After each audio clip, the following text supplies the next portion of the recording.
For privacy reasons, names and places have been changed. This story is inspired by true events. On the evening of July 12, 2005, 19-year-old Grace Murphy retired to her tent in the Roosevelt National Forest near Boulder, Colorado. She never emerged. Despite an extensive search involving local authorities, search and rescue teams, and hundreds of volunteers, Grace vanished without a trace. Her car remained undisturbed at the trailhead, adding to the baffling mystery. For 18 years, Grace's family lived with the agonizing uncertainty of what became of their beloved daughter. Then, in the spring of 2023, a group of hikers stumbled upon a decaying tent hidden deep within the forest. Inside were Grace's sleeping bag, clothing, and a vial of sedatives wrapped in duct tape. This discovery unearthed a chilling truth and finally revealed what happened to Grace Murphy. Before we continue, let us know where you're watching from, and if you enjoy this content, consider liking and subscribing to our channel. Now let's continue. 19-year-old Grace Murphy embraced life with an infectious enthusiasm. A sophomore at the University of Colorado Boulder, she pursued her passion for environmental science with unwavering dedication. Her warmth and genuine kindness drew people to her, creating a close-knit circle of friends who admired her adventurous spirit and unwavering optimism. In the fall of 2005, Grace and a group of friends planned a weekend camping trip to Roosevelt National Forest, a familiar escape from the pressures of university life. The crisp mountain air and vibrant foliage promised a refreshing retreat, a chance to reconnect with nature and each other. They arrived at the trailhead on a Friday afternoon, the excitement palpable as they unloaded gear and shouldered their packs.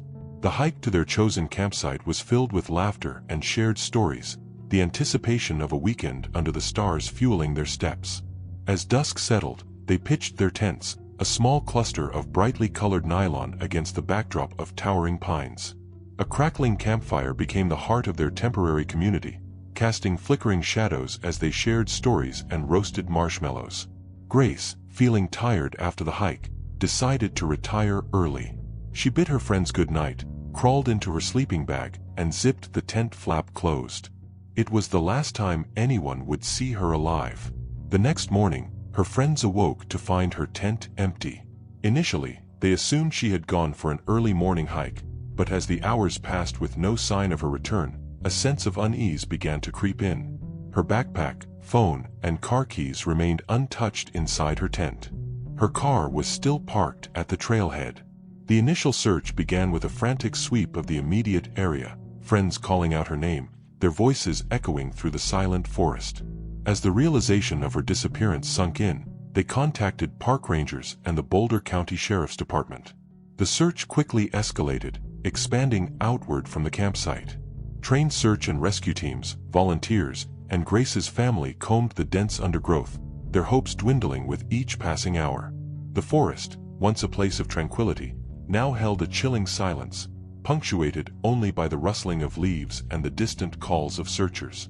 The growing fear and uncertainty surrounding Grace's fate cast a long shadow over the search efforts, transforming the idyllic wilderness into a scene of desperate hope and mounting dread.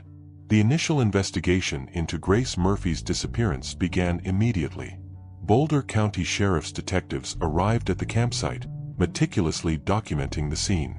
They photographed the undisturbed interior of Grace's tent, noting the presence of her personal belongings. Her sleeping bag lay neatly folded, a book rested on her makeshift bedside table, and a half-eaten granola bar sat beside it. The scene suggested a sudden departure, not a planned one. Investigators interviewed Grace's friends, piecing together the events of the previous day and night. Each account corroborated the others.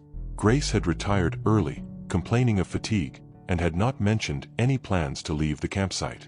No one reported hearing any unusual noises or disturbances during the night. The initial search area focused on the network of trails surrounding the campsite, expanding outward as days turned into weeks. Search dogs were deployed, their sensitive noses trained to detect any trace of Grace's scent. Divers searched nearby lakes and ponds, while helicopters scanned the vast expanse of the Roosevelt National Forest from above.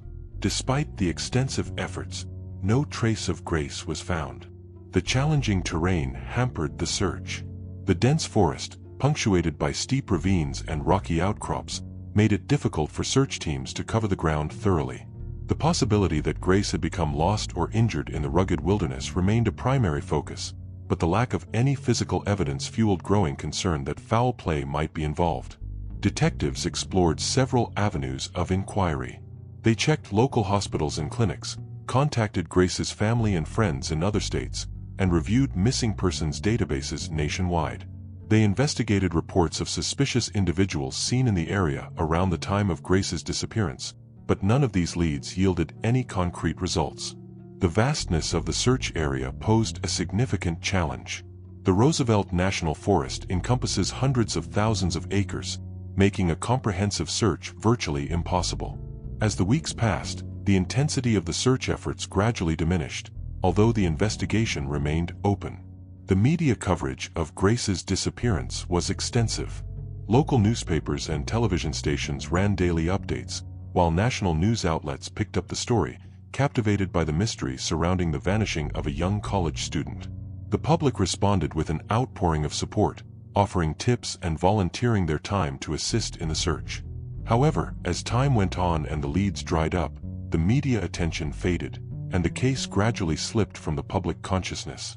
The initial investigation, despite its intensity and scope, failed to uncover any conclusive evidence regarding Grace's fate.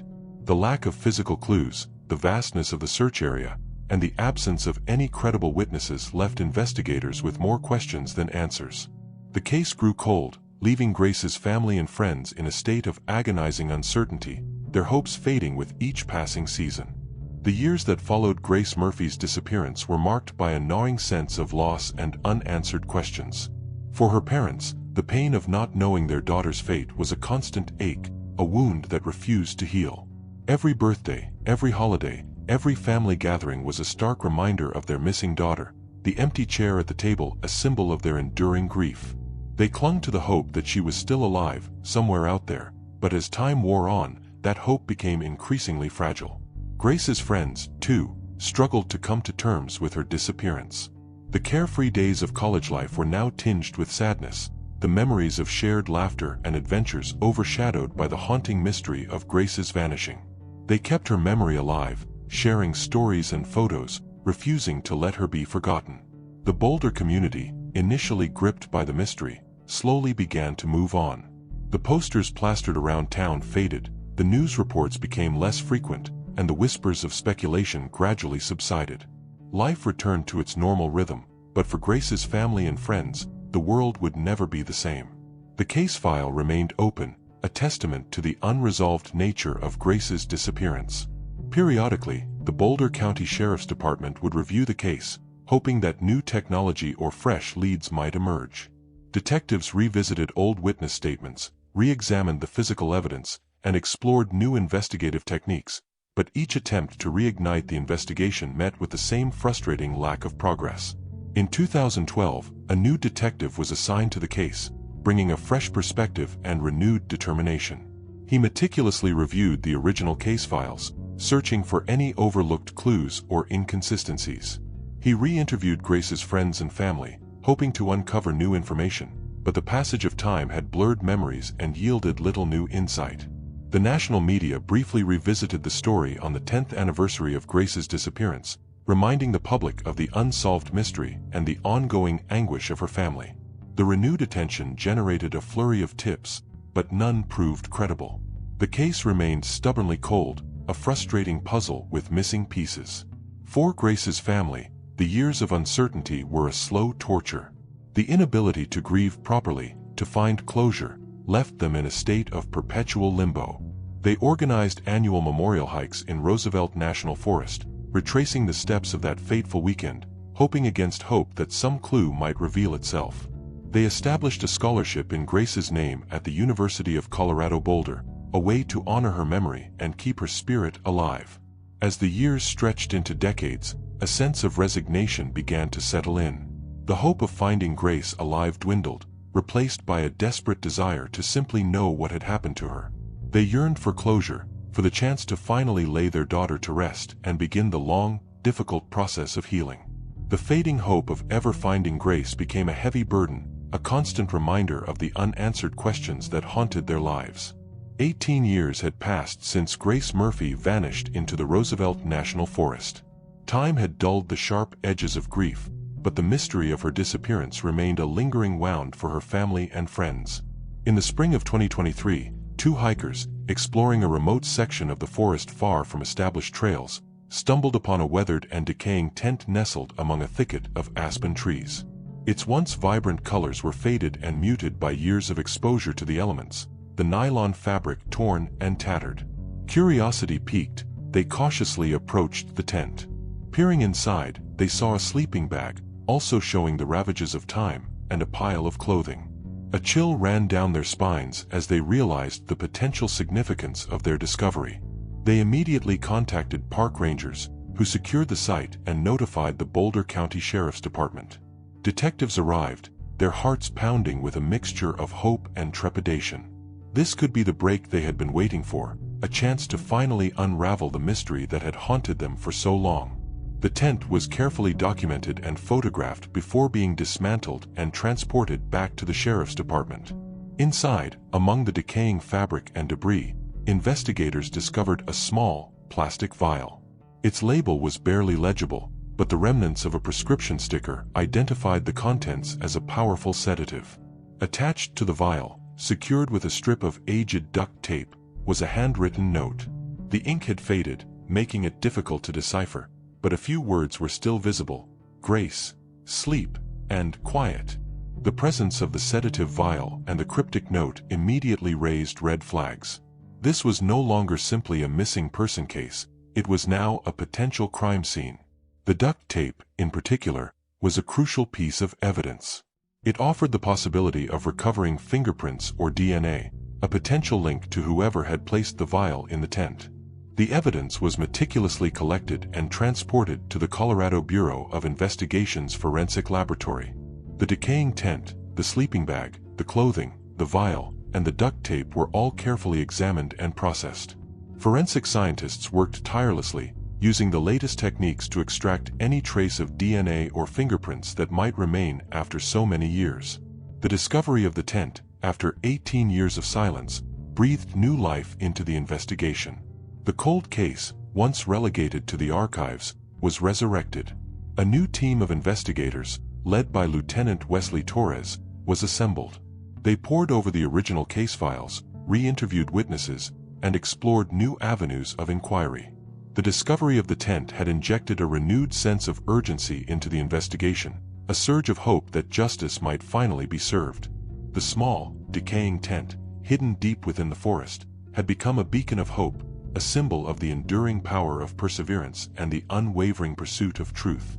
Lieutenant Wesley Torres, a seasoned detective with a reputation for tenacity, took the helm of the reinvigorated investigation into Grace Murphy's disappearance. He assembled a team of experienced investigators, forensic specialists, and crime scene analysts, determined to leave no stone unturned. The evidence retrieved from the decaying tent became the focal point of their efforts. The forensic analysis of the sedative vial was prioritized. The remnants of the prescription label were carefully examined, revealing the name of the medication and the prescribing physician. Investigators contacted the physician, who confirmed that the prescription had been written for Ethan Baker, a teaching assistant at the University of Colorado Boulder. The name resonated with Lieutenant Torres. Ethan Baker had been a peripheral figure in the original investigation, identified as a teaching assistant in one of Grace's classes. He had been interviewed briefly in 2005, but at the time, there was nothing to connect him directly to Grace's disappearance. The duct tape affixed to the vial offered another promising avenue of investigation. Forensic scientists carefully examined the tape, using specialized techniques to lift any latent fingerprints. The degraded condition of the tape made this a challenging task, but after painstaking work, they managed to recover a partial fingerprint. The fingerprint was run through the National Fingerprint Database, and a match was found: Ethan Baker. The discovery of Ethan Baker's fingerprint on the duct tape was a major breakthrough. It placed him directly at the scene where the tent and the sedative vial were found, firmly establishing him as a person of interest. Investigators obtained a warrant for Ethan Baker's DNA. A sample was collected and compared to the DNA profile extracted from the duct tape. The results were conclusive: The DNA on the duct tape matched Ethan Baker's DNA. The pieces of the puzzle were beginning to fall into place. Lieutenant Torres and his team delved deeper into Ethan Baker's background. They discovered that he had been a teaching assistant in Grace's environmental science class during the fall semester of 2005, the same semester she disappeared. They learned that he had been present on the camping trip to Roosevelt National Forest, a fact that had been overlooked in the initial investigation. The connection between Ethan Baker and the camping trip was a critical revelation. It placed him in direct contact with Grace on the night she vanished, transforming him from a person of interest into a prime suspect. The investigation shifted into high gear. Detectives began to re-interview individuals who had been on the camping trip, focusing their questions on Ethan Baker's behavior and interactions with Grace. They reviewed photographs taken during the trip, searching for any images that might shed light on the dynamics between Ethan and Grace. The renewed investigation, fueled by the discovery of the tent and the subsequent forensic analysis, had finally provided a tangible link to Grace Murphy's disappearance after 18 years. The focus now narrowed to Ethan Baker, the once peripheral figure who had now emerged as the central figure in this decades-old mystery. Morgan Smith, Grace's college roommate and closest confidant, agreed to speak with investigators. She described a pattern of unsettling behavior from Ethan Baker towards Grace in the weeks leading up to the camping trip. He had attended Grace's environmental science lectures even though he wasn't enrolled in the course. He often lingered after class, attempting to engage Grace in conversations that bordered on intrusive. He had appeared at the coffee shop where Grace worked part-time, feigning chance encounters. Morgan recalled Grace mentioning how uncomfortable Ethan's attention made her feel, describing his persistence as creepy and obsessive.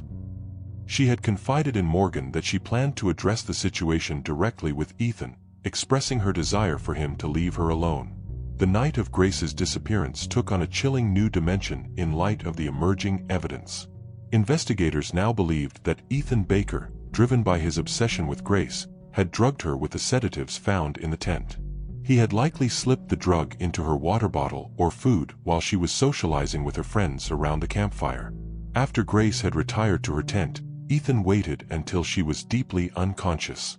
He then moved her tent, carrying it deep into the forest, far from the campsite and the prying eyes of her friends. He meticulously staged the scene to make it appear as though Grace had simply vanished. The handwritten note found with the sedative vial, with its chilling words, "Grace, sleep," and "quiet," was likely a trophy, a twisted memento of his crime. The investigation revealed that Ethan Baker owned a remote cabin in the Roosevelt National Forest, a secluded hideaway accessible only by a poorly maintained dirt road. Investigators obtained a search warrant for the cabin.